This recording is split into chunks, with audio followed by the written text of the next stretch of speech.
Oi, pessoal, tudo bem? Na aula de hoje, nós vamos dar início à unidade 5 da nossa frente B. Nesta unidade, nós vamos falar sobre gravitação. Vamos iniciar com o capítulo 11 sobre história da astronomia, falar um pouquinho dos modelos de organização dos astros, né? Modelo heliocêntrico, geocêntrico, para chegar na organização que nós temos atualmente. Vamos embarcar juntos nessa viagem pelos astros? Vamos lá! Para iniciar os nossos estudos sobre gravitação, organização dos astros, a gente vai ver um pouquinho da parte de história da astronomia.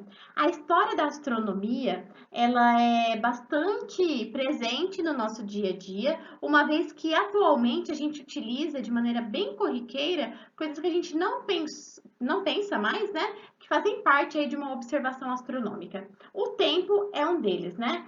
Nós estamos tão acostumados a utilizar o relógio que a gente não percebe mais que, historicamente, o ciclo diário de insolação, né, ou a posição que o Sol ocupa ao longo do dia foi que deu origem a essa medida. Se a gente prestar atenção nessa imagem, aqui a gente tem, né, um cone produzindo uma sombra. Se eu acompanhar a sombra deste cone a partir, né, dos primeiros horários aí do dia, nós vamos ver a mudança de tamanho dessa sombra. Isso vai mostrando a modificação de posição do Sol. E aí a gente consegue traçar o que a gente chama de dia solar. Foi a partir desses dias solares, pensando nessa passagem meridiana, né, do Sol do sul para o norte, que nós construímos aí, né, uma escala de contagem de tempo. Além disso, nós temos os astros influenciando em tantas outras observações. Uma delas é a observação que nós fazemos em relação à previsão do comportamento das marés. A gente sabe que as fases da Lua interferem diretamente nessa previsão, né? A posição que o nosso satélite está nos interfere, né? Aí nas nossas marés.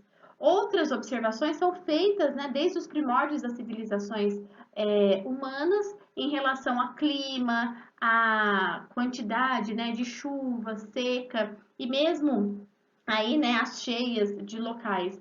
O Egito é um bom exemplo para a gente pensar, né, como as observações do clima, das cheias, das secas, interferem ali, né, no comportamento da civilização e na ocupação que a civilização faz de determinados ambientes, e isso vai se dando por conta da organização dos nossos astros, né, dentro do nosso sistema solar. Mas nem sempre nós tivemos a organização, né, conhecida como nós temos hoje. Então, nesta aula, nós vamos discutir um pouquinho nessa organização que começou como uma organização geocêntrica e hoje a gente conhece a partir dessa organização heliocêntrica.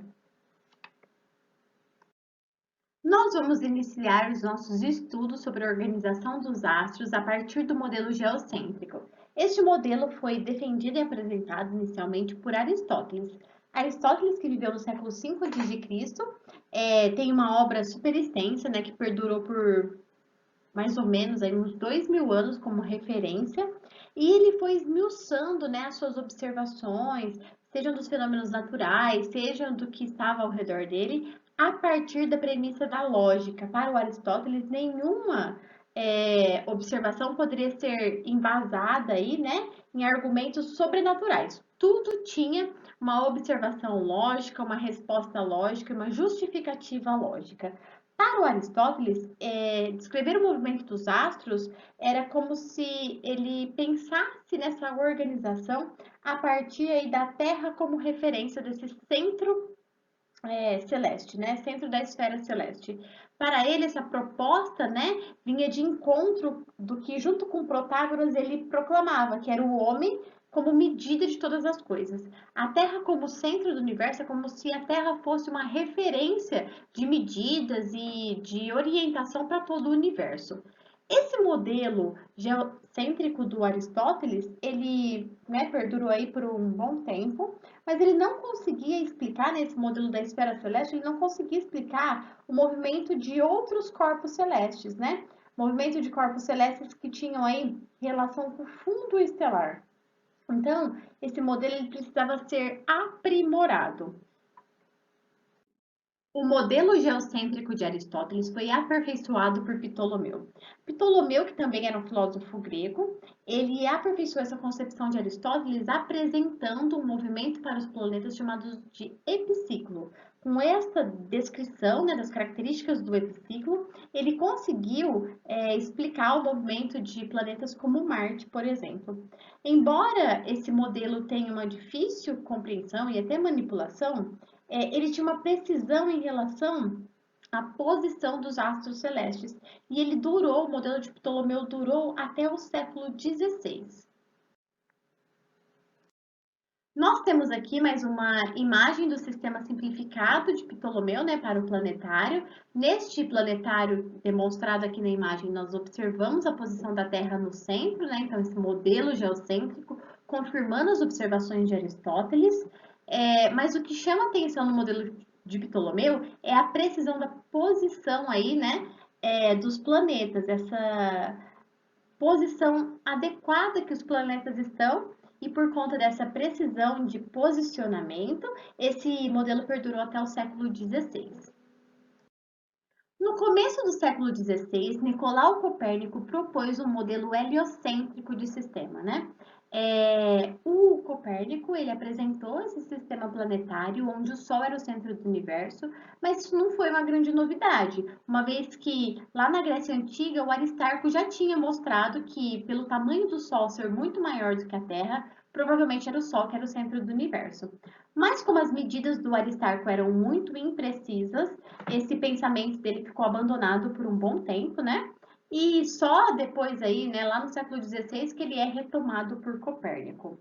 Copérnico, antes de morrer, ele teve aí, né, esse movimento de defender esse modelo heliocêntrico, que era muito questionado e atacado, principalmente pelas figuras religiosas. Aí a gente vê essa questão, né, dessa contraposição entre textos religiosos e textos científicos, próprio conhecimento científico, né, já tendo ali um embate com o conhecimento religioso. E mesmo diante, né, dos tribunais da Inquisição e da perseguição que o Copérnico sofreu, ele não abandonou seu modelo heliocêntrico, ele o defendeu até o final. Uma crítica que esse modelo recebia era em relação à simplicidade, né? Ele não era tão complexo quanto o modelo de Ptolomeu, ele não tinha uma precisão como Ptolomeu apresentava, né? E por isso as pessoas tinham a ideia de que faltava alguma coisa nesse modelo heliocêntrico, quase tendendo aí a não aceitar este modelo heliocêntrico porque ele parecia um modelo frágil. Aqui, né, mais uma figura do Copérnico com seu modelo heliocêntrico, onde o Sol era o centro, né, desse sistema e os planetas orbitavam de maneira circular ao redor do Sol. Essas contribuições, elas receberam, né, um apoio bastante importante de Galileu Galilei. É a partir das observações que o Galileu fez que o modelo heliocêntrico, né, se consolida, se consagra de vez. E nós vamos ver então as contribuições de Galileu. Galileu Galilei contribuiu de maneira fundamental para o modelo heliocêntrico. Foi a partir do seu aperfeiçoamento da luneta e das suas observações de Vênus e Júpiter que ele trouxe ingredientes importantes para que o modelo heliocêntrico tivesse aí, né, uma confirmação baseada em observações de precisão, assim como o modelo de Ptolomeu. Quando o Galileu observa Júpiter, ele percebe que há corpos orbitando em Júpiter, o que não seria possível se esses corpos orbitassem diretamente a Terra. Outra previsão que ele conseguiu trazer para o modelo heliocêntrico, a partir de suas observações, que não estavam previstas no modelo geocêntrico, foram as fases de Vênus. A partir das suas observações, ele conseguiu apresentar aí para o que ele estava detalhando ali de Vênus, né? As fases de Vênus em relação às posições, né? E isso não estava previsto no modelo geocêntrico. Esses ingredientes foram contribuindo para que o modelo de Copérnico começasse a superar o modelo tão preciso que Ptolomeu tinha apresentado, né? Como modelo geocêntrico. E o que foi definitivo para que o modelo de Ptolomeu fosse realmente deixado de lado e o modelo geocêntrico, né, fosse abandonado, foram aí as construções em relação a observatórios e lugares, né, onde houvessem instrumentos para se observar, para se fazer observações, para confirmar aquilo que estava sendo proposto como um modelo heliocêntrico. Algumas contribuições foram muito importantes, principalmente vindas aí do Kepler. Nós temos aí a questão das órbitas não serem circulares. Nós vamos ver nas leis de Kepler e nos estudos de Kepler que as órbitas são elípticas. Nós também temos aí a questão da velocidade dos planetas, que vai variando, né, de maneira contínua ao longo da órbita. E essas alterações de velocidade dos planetas, trajetória ali da órbita, né, a questão ao invés dessa órbita ser circular, ser elíptica, né, o formato dessa órbita, e isso realmente deixou de lado, né, o modelo de Ptolomeu e trouxe, né, para o modelo heliocêntrico toda a precisão que ele necessitava aí, né, para realmente se consolidar, ser consagrado. Nós temos aí no modelo de Kepler, né, descrições precisas sobre este movimento do planeta ao redor aí de um corpo celeste, no caso o Sol, e nós vamos trabalhar também com essa ideia, né, das trajetórias em relação ao solstício, equinócio, e isso vai se confirmando, né, a partir das observações das civilizações, só fazendo o modelo heliocêntrico realmente se confirmar como um modelo mais aceito cientificamente. Outra coisa bastante importante é que o Kepler desenvolveu toda, né, uma contribuição matemática para essa análise. Ele teve influência do Newton nessa análise, né, matemática e principalmente uma contribuição em relação à gravitação e valores, né, aí em relação a essa força gravitacional. Mas é a partir dos estudos de Kepler que a gente consegue realmente, né, trazer aí o caráter matemático para analisar essas órbitas e como acontece o movimento desses planetas ao redor, então, do Sol neste modelo heliocêntrico. Aqui nós temos, né, uma visão inicial sobre a organização dos astros, uma discussão que aconteceu ao longo da história, que foi essa discussão entre o modelo geocêntrico e heliocêntrico, e a partir agora dessa nova organização que nós temos, né, com as contribuições de Galileu, de Newton, de Kepler, nós vamos analisar, né, o sistema solar agora de maneira mais detalhada, de maneira quantitativa nas nossas próximas aulas. Você gostou dessa aula de introdução à astronomia? Então eu te convido para assistir lá o canal ABC da Astronomia. Tem vídeos muito bacanas, né? Tem um sobre heliocentrismo que vale a pena vocês conferirem. São vídeos curtos, bastante educativos e nos ajudam a aprofundar nessa discussão. Outra coisa bastante interessante é que no dia 22 de setembro, às 10 horas da manhã, a Associação Brasileira de Planetários vai fazer uma sessão gratuita de observação, é uma sessão virtual. Então, vale a pena você conferir. É só acessar, né, www.planetarios.org.br/sessão virtual, que vai ter uma transmissão ao vivo no dia 22 de setembro, às 10 horas. Você não pode perder.